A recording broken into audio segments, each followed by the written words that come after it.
个风台的暴风区，昨就已经卡到恒春半岛。这西南沿海地区的居民拢唔敢大意，像屏东、东港的渔民，都一直咧巡视白渔船的锁啊，都惊这个风影若甲锁啊吹断，渔船就惨咯。啊，东港的居民嘛趁今仔日风台假，日头早风雨也未真大时阵，赶紧出门来采港捕货。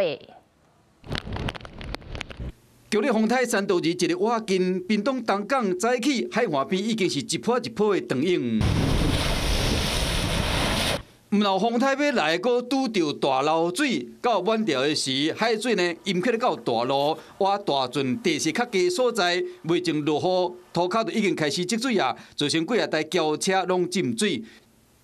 不过长期看天食饭的渔民讲，这算是点心尔，重点伫后边。行船驶路嘛安尼啦，足惊。风台若为西边这边来吼，则无人动。啊，船啊，这是阮的财产啊。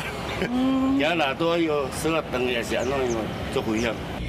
1977年的塞罗马风台当上台湾的西南边沿海留一杯乡亲拢要会记阵。这摆路线真小强，搁较强、搁较大的3度人要来啊，所谓东港人如临大顶。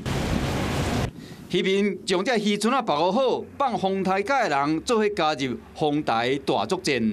坡道上停满了整排车子，而且是看不到尽头的状况。因为东港居民都知道，山驼、强台还有强碰到天文大潮，这一次的威力不会小，而且很有可能会淹水。因为以前那个88风灾以后有淹水嘛，然后我们就很怕又再次车子被淹水，所以他现在都会开放国三，让我们停在上面这。来到菜市啊补货，要存粮这东港人是有够济，请父母赶紧扫货纳钱，要转去美风台。今日风台3度2，甲英国风台无共款，唔来严风，有可能造成灾情的风甲雨，再加上大漏水的影响，沿海山区的居民拢严阵以待。Hello， 我是林仙怡。想要抢先掌握最及时的新闻资讯吗？赶快订阅、按赞、开启小铃铛，锁定华视新闻 YouTube 频道。